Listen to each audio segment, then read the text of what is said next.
Hi class, I'm here to talk to you about the history of tattoos. Tattoos are up and rising with today's youth as well as with adults. It's a fad that dates back thousands of years ago and existed in many different countries. The word tattoo is said to be derived from two different meanings. The Polynesian word ta, which means striking something, and the Tahitian word tatau, which means to mark something. In 1991, a 5,000-year-old tattooed man known as Otzi, the Iceman, made it in headlines of the newspapers all over the world. He was found frozen, and his body is said to be the best preserved corpse. On his body, they found 57 tattoos. Now, he had many different tattoos on his body, but a lot of them were like different styles of lines and different amounts of lines. There was one on his knee and another near his kidney. These were believed that they were put here for therapeutic reasons, such as treatment for arthritis. And I have a picture of the one that was on his knee. I'm not sure if you can see this. It's kind of small, but I'll try my best. It's like a little cross. That was the one that was near his knee. And back in the Pazyryk culture, in 1948, there was a group of Russian archaeologists that uncovered a group of tombs, or kurgans, they would call them. They were up in the high mountains of western and southern Siberia. The mummies that they found were said to be around 2,400 years ago. They had tattoos of animals on their bodies. Some had monsters and griffins, and these were thought to be have magical significance. But others were just purely decorative. And altogether, the tattoos were said to believe they reflect the status of the individual. I unfortunately don't have any pictures of these to show you, but in Egypt, in 1981, archaeologists discovered the mummified remains of Amunet, and she was a priestess of the goddess Hathor. She was believed to live sometime between 2160 BC and 1994 BC. Her body had many lines and dots that were displayed on her body. She had them on her wrists, her hands, her fingers, everywhere pretty much. And there was a grouping of dots and dashes, and they all formed geometrical shapes. This art form was restricted to just women because it was said that it was associated with ritualistic practices. The Egyptians spread the practice of tattooing throughout the world. And by 2000 BC, the art of tattooing has stretched all the way to Southeast Asia. Now, there are many different styles when it comes to tattooing. I'm going to name 3 of the styles. The first being from Polynesia, and this is the most skillful tattooing of the ancient world. There are many different styles in itself for the Polynesian tattoos. Polynesian people believed that the person's mana, which is spiritual power or life force, was displayed through their tattoos. These tattoos were all originally marked by hand.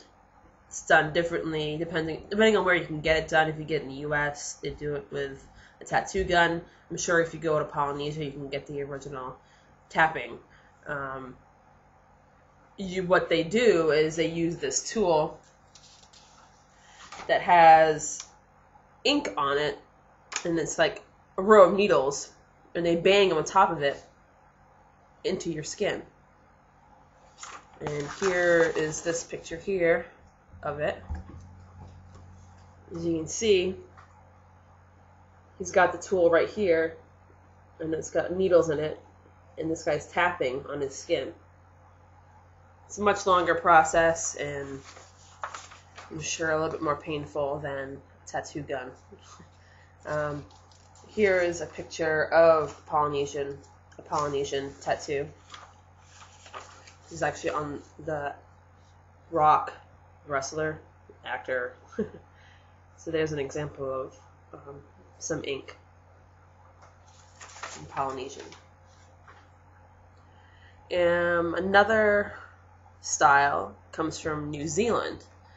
And they called their tattooing moko, which communicated their status of decent tribal of descent and tribal affiliations.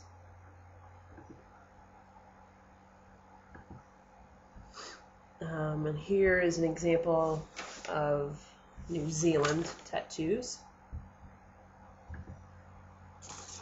I mean, this is modern day. I'm sure, like, originally they were different, but there's an example there.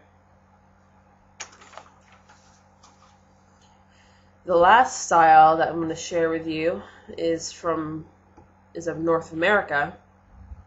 There was a widespread practice of tattooing with the Native Americans. The Ontario Iroquois were recognized by their tattoos. The women had tattoos on their chins, and this indicated their marital status or group identity. Here's an image here of a woman with a chin tattoo. It's pretty attractive if you ask me. Yeah, so that's that. Now, the first tattoo shop that was ever open was in New York City, and that was in 1846 by a guy named Samuel O'Reilly. He also invented an electric tattoo machine in 1891.